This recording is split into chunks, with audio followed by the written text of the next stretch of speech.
Ba't mo binalik yan? Umuwi ka doon sa inyo. Umuwi ka doon sa inyo. Hindi ikaw masusunod, Aileen. Kung ayaw mong...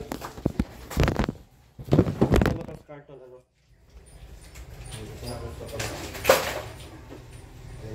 Truck nito. Ihatin ka namin o ihagis ko yung mga gamit mo dyan sa labas. Umuwi ka doon sa inyo, ha? Lagay mo yan sa ano. Wala mo lahat ng lakad. Ba't kamalan ka pa dyan ng mga tao, inaano ka namin dito?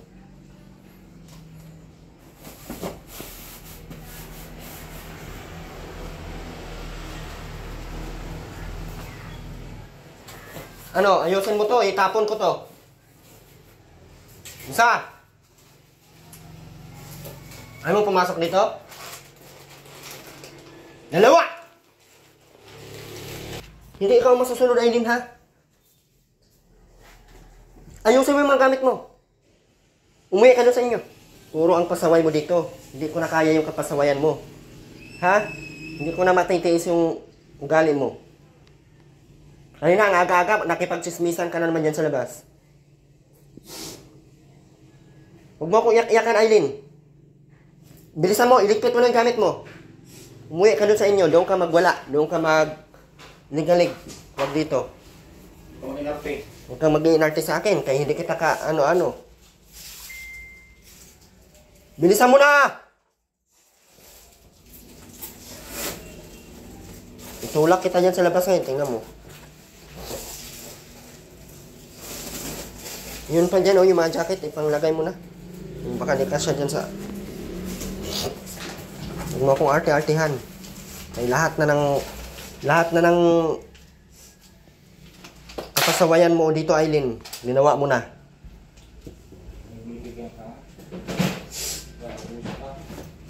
Hindi ko na matitiis yung ano mo. Lupa-lupasay ka pa dyan sa labas. Ba't nalupay-lupasay ka dyan sa labas? Pinunta mo kami ano? Ha? Bakit?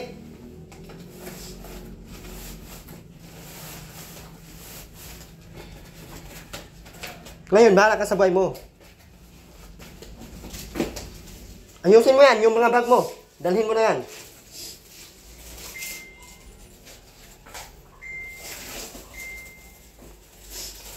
Hindi kita matitiis dito, Aileen. Kaya grabe na kapasaway mo. Hindi ko na kaya.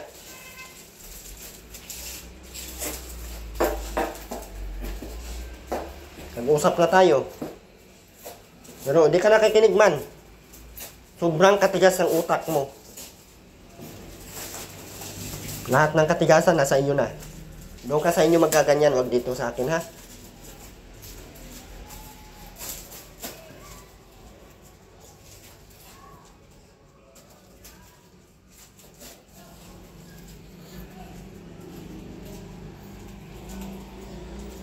Bumangon ka na dyan!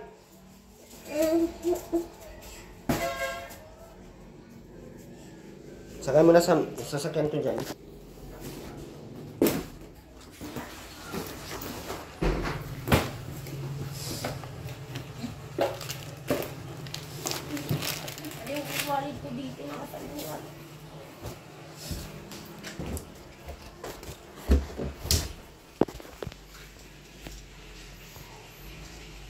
Sabi ka tigas ng ulo mo?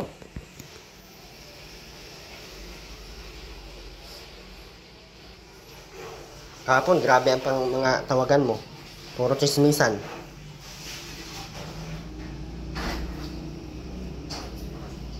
Ibaba mo na yung mga gamit mo. Yung pang sa inyo. Doon ka sa inyo mag-iinarte, wag dito.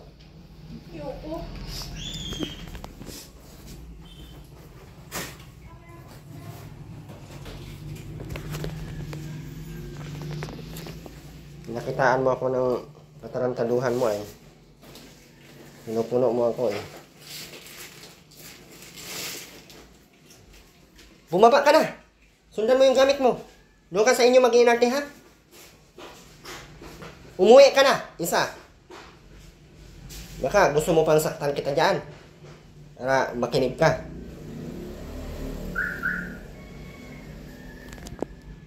Normal? Ito pa, sinilas mo, dalhin mo to.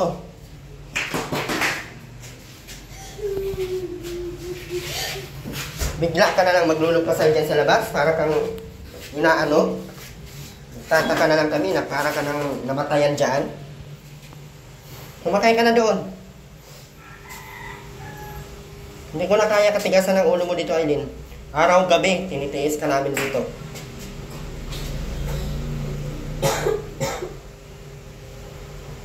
Bilisan mo na. Doon ka sa inyo.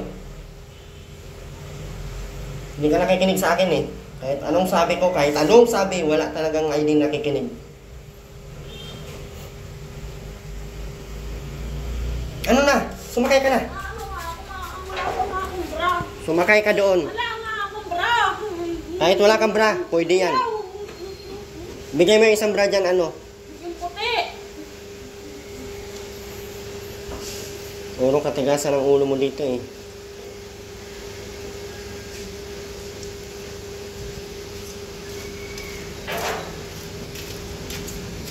Kasi hindi na pala. Bilisan mo na, kaya ng oras na.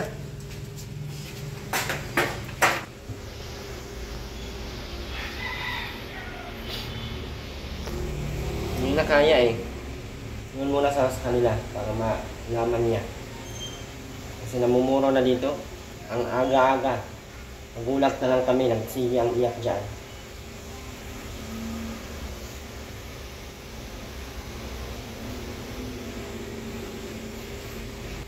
Nakakaawa pero sobrang tigas na ng ulo. Napagkamalan kami dito ng nasaktan siya. Ano pang inaano dyan? Bilisan mo. Iligpit ko lang ito.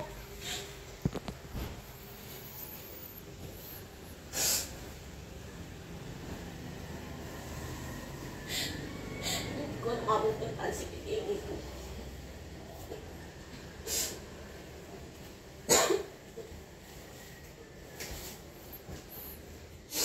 Kung nakikinig ka sa usap natin, Aileen, hindi kita papauwiin. Sobrang katigas ang ulo mo. Bakit naglulupasay ka dyan sa ano? Ha? Bakit naglulupasay ka? Hindi, Aileen, lahat ng lakad makasama ka, ha? Kasi may mga lakad akong personal. Tapos huwag mo akong sigaw-sigawan dyan sa terrace.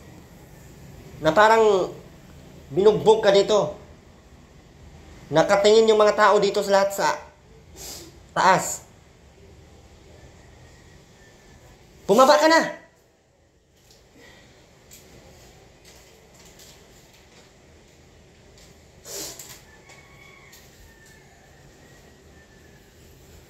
Yan ang gusto mo, doon ka sa inyo. Hindi ka nakikinig, sobrang tigas ang ulo. Doon ka sa inyo magpakatigas.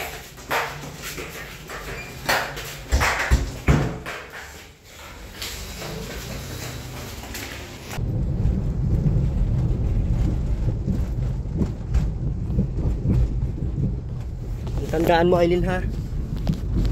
At di mo binago yung ugali mo, Aileen, hindi ka makakabalik sa akin. Tatandaan mo. Ugali mong sabihan ka ngayon, maya susundin. Kinabukasan, wala na. Walang magtatsaga at saya, ano? Aileen, Dito kami sa apa. akala mo bang ano? Akala mo bang may magtsatsaga sa yung ganyan? Wala. Puro pa lalaki katawagan mo. Akala mo bibigyan kang cellphone? Hindi kita bibigyan. Ano lang gagawin nyo? Luloko ka ng mga lalaki. Wala ka naman. Sa isang buhay mo doon eh. Yung ginawa mo. Gugulat tayo mga tao dyan sa labas. Bigla ka na lang dyan maglupasay dyan sa taas. Para kang akala mo talaga pag umiyak pati yan, parang binugbog eh. Hindi ka nahiya, Aileen? Tanda mo na, ibulbul ka na. Nag-aasawa ka na nga eh. Mas yung ano mo, asal mo para kang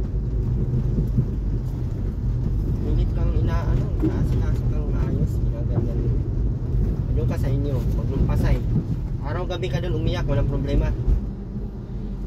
Tapos lahat ng ano doon, makipagchismisan ka doon. Maglupa sa'yo, walang sista sa'yo. Wala ka na sa buhay mo. Nahihilip mo sa baba, wala ka mag-iiyak. Nga na lang, nagugulat na lang ako ay.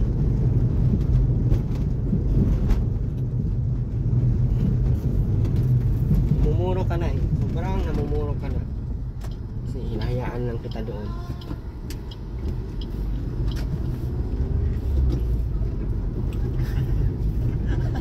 Bata ka pa nini.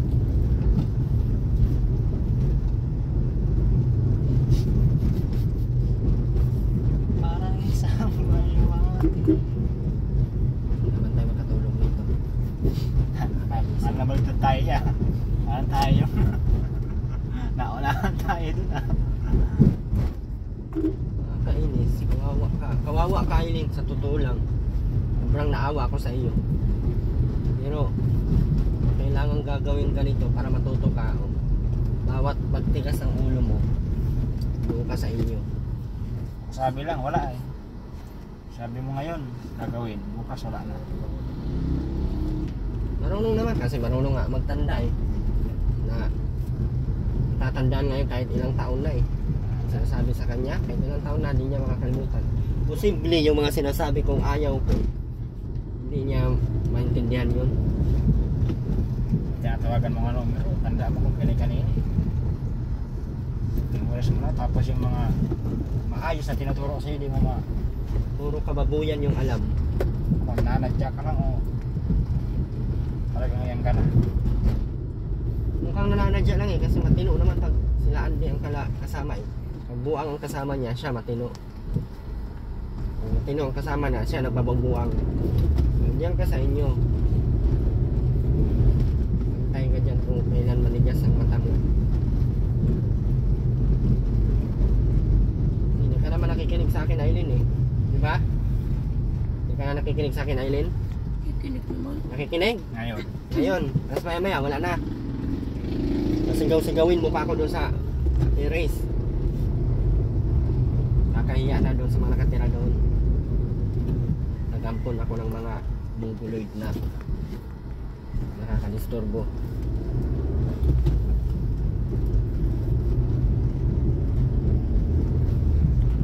Kasi nakikinig.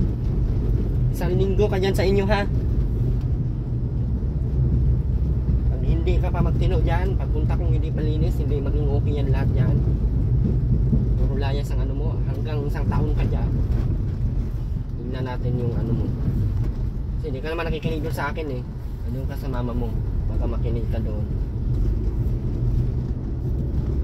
Buwang ka na naman doon kay ang pagkain doon. Kailangan mo lang talaga magsipag doon para makakain ka.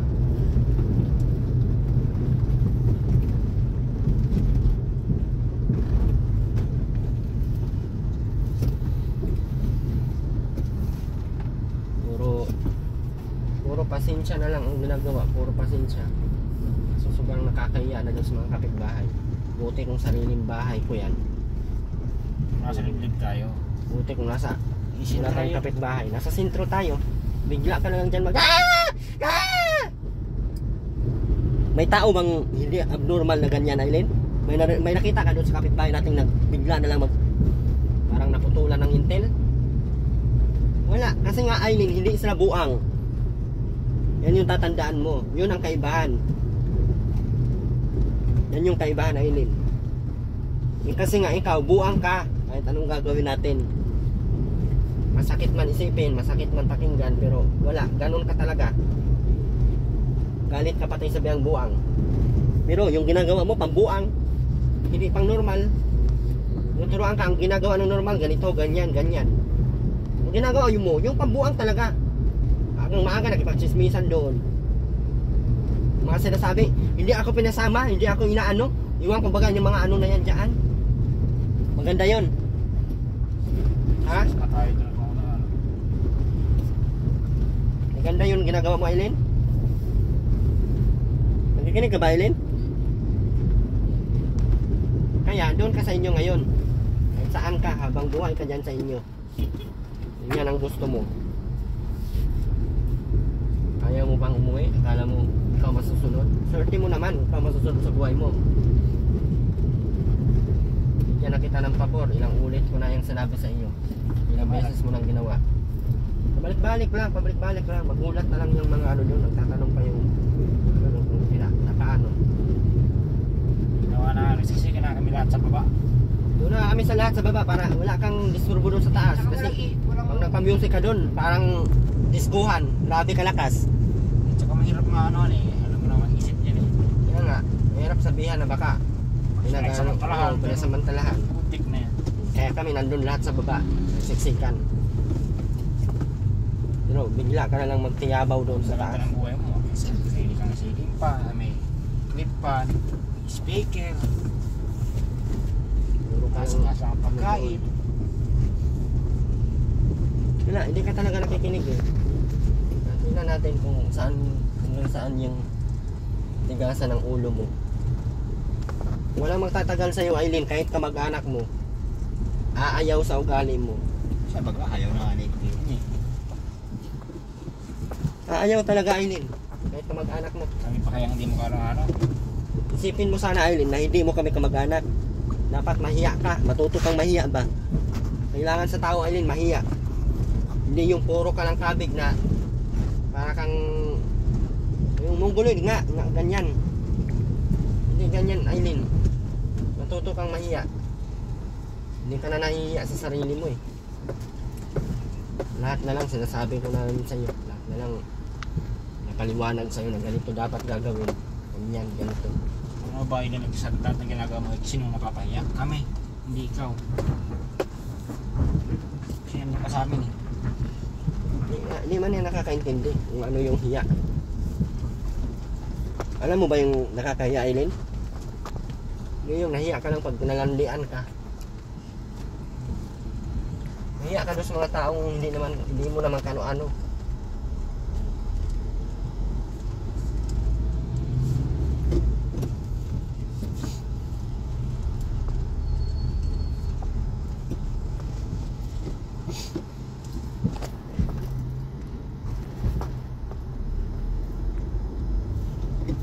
Ito kung magpa-uto ka dito sa mga lalaki, pag nabuntis ka dyan, tandaan mo, bahala ka sa buhay mo. Ha? Kasi papaturukan kita, ayaw mo din. Bahala ka sa buhay mo na. Gusto mo magkaanak pero abnormal ka? Anong ibubuhay mo? Doon nga na kain tulog ka na lang, Sa ganda lang. pasaway ka pa. Kain tulog ka na, puro ka pa pasaway yung ginagawa mo. Ibos ang pasensya ng mga tao sa iyo. Kahit anong pilit naming maging mabuti sa iyo, Aileen. Gumagawa ka talaga ng paraan para ano. Ayan, mamamalingki, gusto din sumama. Punta na importante. Gusto kasama.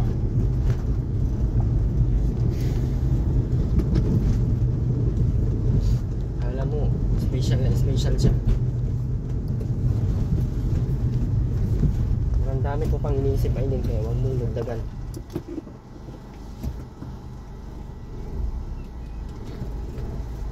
Ngayon, dyan, balik ka na naman sa pagka-dugyot dyan sa inyo. Basta, maglinis ka doon sa inyo. Sa kaso ka doon. Hindi mo na kailangan sabihin yun. Tanda ka naman ha. Marunong ka maglinis, marunong ka mahiya. Ganyan lang yun. Hindi ka marunong mahiya, bahala ka sa buhay mo.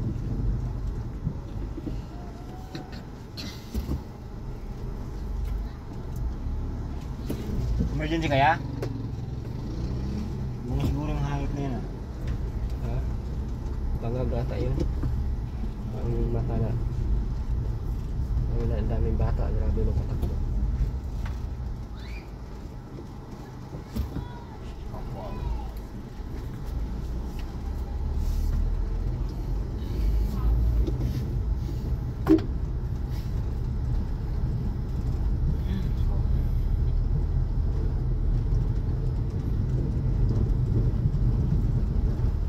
Dito ka.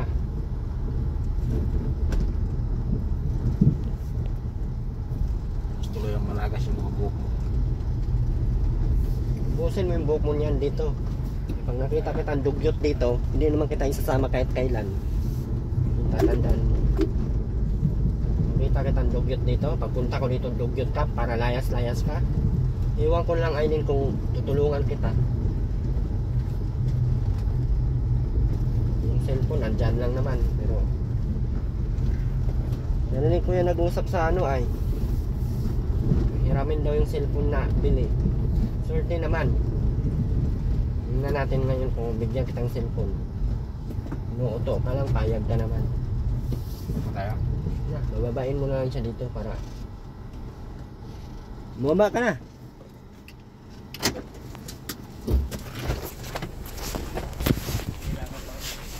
Bilisan mo, bumaba ka na. Tandaan mo yan Aileen ha. Yung usap natin. Hanggat di ka mag-ayos sa sarili mo Aileen, alam kong naintindihan mo yung mga sinasabi ko eh.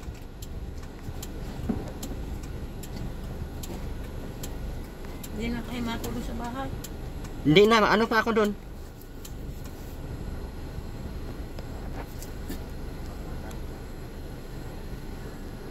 Wala na akong gagawin doon. Bahala ka na sa buhay mo dito.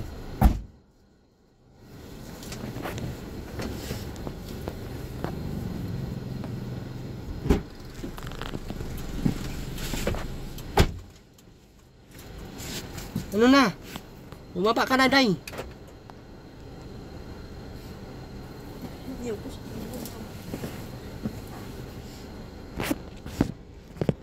Bumaba ka na, kay may lakad pa kami. Yan naman katigasan ng utak mo. Pati kahit doon, sobrang tigas ang ulo mo. Eh dito ka magtigas ang ulo sa mama mo, ha? Bumaba ka na. Kay may lakad kami, uuwi na ako. Bilisan mo na. Aileen, Hmm. nakikinig ka? Hindi naman katikasan ang ulo mo.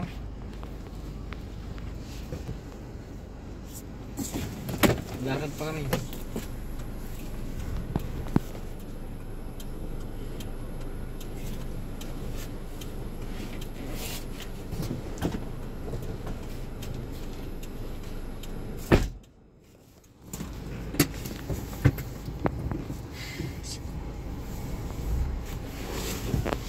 Tigas pa ng ulo mo, ha? Umuwi na namin kaya di ko na kaya. Dalit pati yung mga ano namin doon. Tama. Ano pa kami doon. Dahil sa pasyente na ano.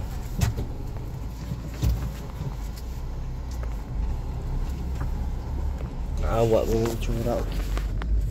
Naawa talaga ako. Naawa talaga ako.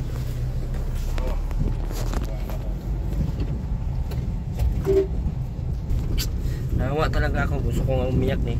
Nakakaawa talaga sa Aileen kahit anong gagawin. Kaso kailangan kasi niya matuto eh. Depende sa sitwasyon natin doon sa pwesto natin. Tsaka wala kami sarili kasing bahay. Gusto natin lahat. Kasi kung nasa ano tayo, compound tayo. Kung solong bahay lang sana. Hindi ako kabayaan na magmapasisyon yan. Kung ano. Nakakaawa talaga kasi Kung dumadaan, siyempre inuuto lang siya dito ba? Inuuto lang siya, inaano lang siya. Hindi na nga eh. Alam ko naman na kahit sa akin sobrang sakit kung makita silang ganyan man.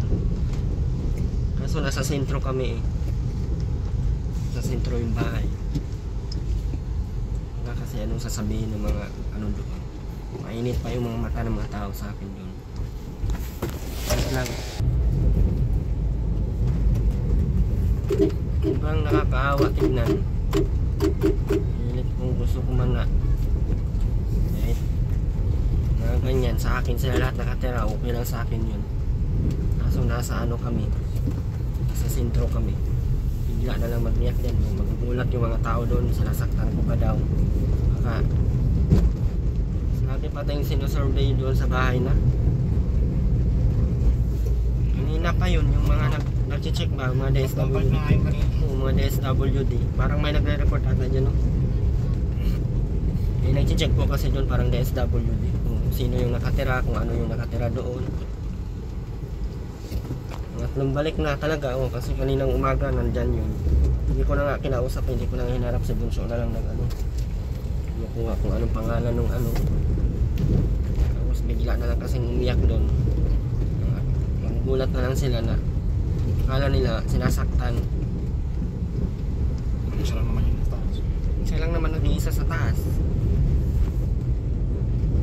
Kaya talaga kailangan po namin ano, alam kong iba dyan naawa.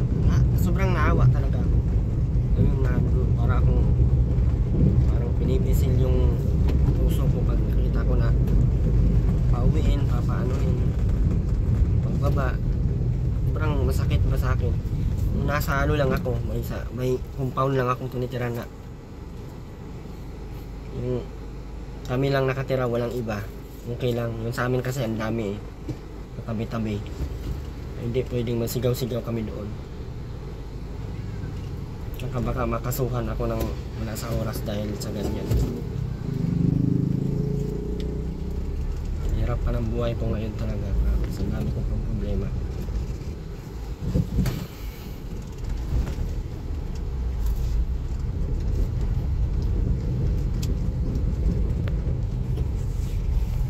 Puntahan na lang namin yun araw-araw kung anong gagawa doon. Binigyan ko naman ng pera yun kanina, 300 umaga. Kasi maaga din yun maaga din naglinis-linis, nag-ano-ano. Okay naman na sana siya eh. So yung style lang niya na parang siyang kinatay pag ano. Hindi tayo matadali. Pero sorry, komento mga natin. Ang kapit-bahay. Ano, sino ka na yung pabalik-balik doon ng mga ano? Ang balik niya, pagdating ko, nakatalampan. Yan pa ako, walang tayo dun sa bahay. Tapos na yung kaninang umaga eh. Oo, yan lang nga yun. Sinabi ko sa kanya. Isa lang po kami dito yung taas sa kayo dito sa bahay. Yan o, pinapatanong pala yun sa Mitchell. Tanong nyo lang po sa Mitchell kung gano'n sila dyan sa kanila. Umalis na. Talaga lumipat sana ng bahay eh. Medyo malayo-layo sa ano ba, sentro. So mahal kaya ngayon ang bahay. Tingnan naman natin eh. Buti dati may sponsor tayo ng shelter. May nakita ako almost nasa 6,000 eh, 8,000 na ang upa ngayon ng ano.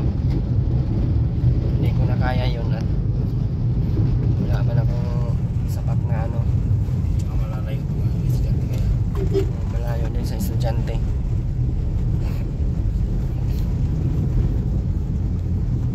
Pero kung may maano talaga na pwedeng gawing ano, kahit mga tirahan ng Magina, nakakaawa talaga sila eh. Kung ano, masipag naman sana sa Eileen.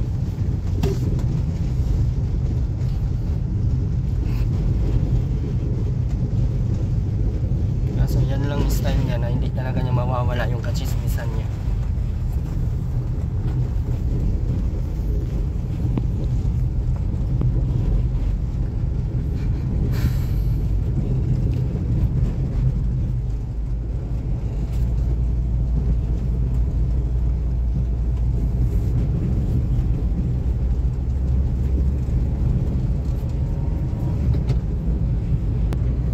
Lamang po, masakit po sa akin pero try ko muna kahit mga 1 linggo doon. Hindi ko naman po pabayaan talaga na as in hindi natutulungan din na anuhan. At try ko lang para malaman niya na pag ginawa niya ulit yun may consequence na, para isipin niya na ay di ko na ito gagawin kasi lalayasin na naman ako dito, ganun. Kasi pag hindi natin ito ginagawa baka isipin niya lagi-lagihin niya na, mamumuro na siya ba, kumbaga na mimihasa na. Kaya kailangan talaga natin gawa ng paraan kung paano. Yun lamang po, maraming salamat.